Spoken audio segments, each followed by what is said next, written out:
अच्छा, अब तक हमने रॉ डेटा और डिस्क्रीट डेटा को लेके डायरेक्ट और शॉर्टकट मेथड में किस तरीके से अरिथमेटिक मीन निकलते उसके न्यूमेरिकल क्वेश्चंस देखे। आज हम जाएंगे ग्रुप डेटा पर, ये वीडियो लेक्चर में डिस्कस करते हैं। तो एक क्वेश्चन देखते हैं। Find the mean marks of the students in the subject of statistics for the following table. Marks है 0 to 10, 10 to 20, 20 to 30, 30 to 40, 40 to 50 और नंबर ऑफ स्टूडेंट्स। तो क्वेश्चन को देख के पहले तो आपको ये आइडेंटिफाई करना है कौन से टाइप का है। हाँ भाई, ये ग्रुप डेटा है, क्लास और फ्रीक्वेंसी दिया हुआ है। ग्रुप डेटा हो तो क्या करना है, तो देखते हैं। कौन सी मेथड सजेस्ट नहीं की है, लेकिन हम दोनों मेथड से एक्सप्लेन करेंगे ताकि आप समझ पाओ। तो पहले डायरेक्ट मेथड लेते हैं। डायरेक्ट मेथड में जो मार्क्स है वो क्लास है हमारा, और मार्क्स में है 0 to 10, 10 to 20, 20 to 30, 30 to 40 and lastly 40 to 50। अब जब भी क्लास आपको अवेलेबल हो कभी भी, तो immediate next column mid value का बना दो। फ्रीक्वेंसी क्वेश्चन में है, वो लिखने से पहले ही मिड वैल्यू बना दो, क्योंकि क्लास है तो मिड वैल्यू चाहिए ही चाहिए। तो 0 और 10 का मिड वैल्यू 5, 15, 25, 35, 45। उसके बाद नंबर ऑफ स्टूडेंट मतलब फ्रीक्वेंसी, वो क्वेश्चन में अवेलेबल है। क्या है भाई? 10, 12, 20, 15 एंड 10।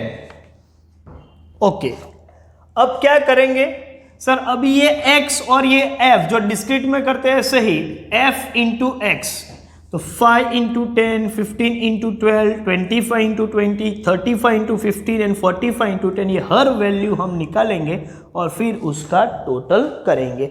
चलिए आप ट्राई करना शुरू कर दो, ये सभी वैल्यू का मल्टीप्लीकेशन। ठीक है, पॉज लेके आप ये काम कर सकते हो।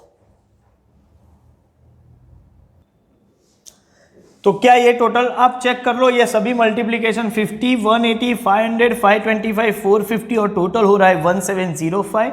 तो ये हो गया आपका सिग्मा एफ एक्स, और ये फ्रीक्वेंसी का टोटल मतलब एन। एक्स बार का वैल्यू है sigma f x upon n 1705 divide by 67, और ये कुछ हो रहा है 25.45। तो ये आपका एवरेज हो गया डायरेक्ट मेथड। चलिए अब देखते हैं शॉर्टकट मेथड। ओके,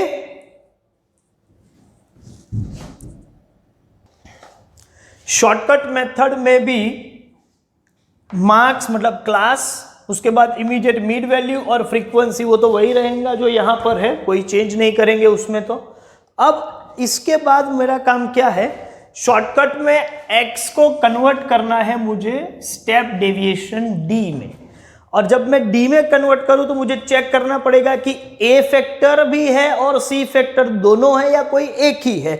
तो यहां पर ऑब्जर्वेशन इक्वल डिस्टेंस पर है, या आप बोल सकते हो जैसे कि 5, 15, 25, 10-10 का गैप है, या क्लास की साइज 10-10 की है और सभी क्लास इक्वल साइज के हैं। इसका ये मतलब हुआ कि सी फैक्टर भी यूज करना है, और जब सी फैक्टर यूज करना है तो डेटा सेट में से ही किसी को आपको ए एज्यूम करना पड़ेगा, वो भी सेंटर में से। तो डी का मतलब हुआ x माइनस 25, और इक्वल डिस्टेंस जो 10 का है वो 10 भी ले लेंगे। तो ये हो जाएगा 0, -1, -2, 1 एंड 2।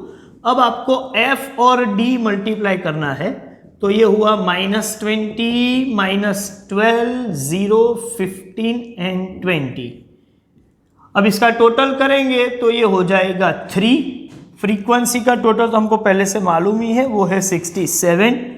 एक्स बार का फॉर्मूला मॉडिफाई होके a plus sigma f d upon n into c, a equals to 25, ये है 3, n है 67 और c का वैल्यू है 10।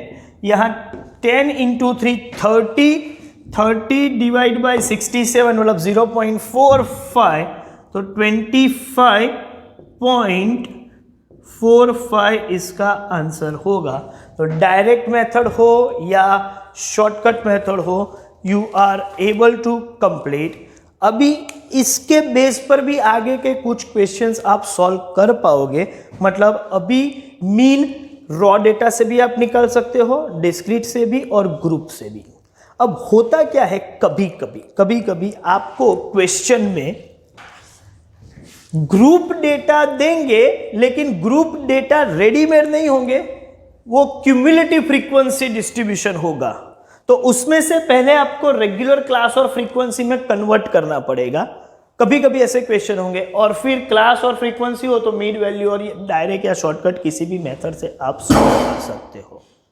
लेकिन कभी कभी आपको डायरेक्टली मीन वैल्यू देंगे तो भी आप काम कर सकते हो। तो ऐसी अलग अलग वैरायटी होगी।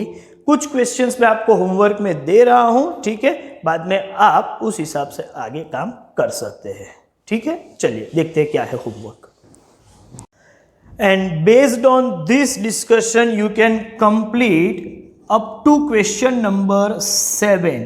ठीक है, तो आप न्यूमेरिकल्स फॉर प्रैक्टिस वाले सेक्शन में से up to 7 खत्म कर सकते हो। Thank you very much.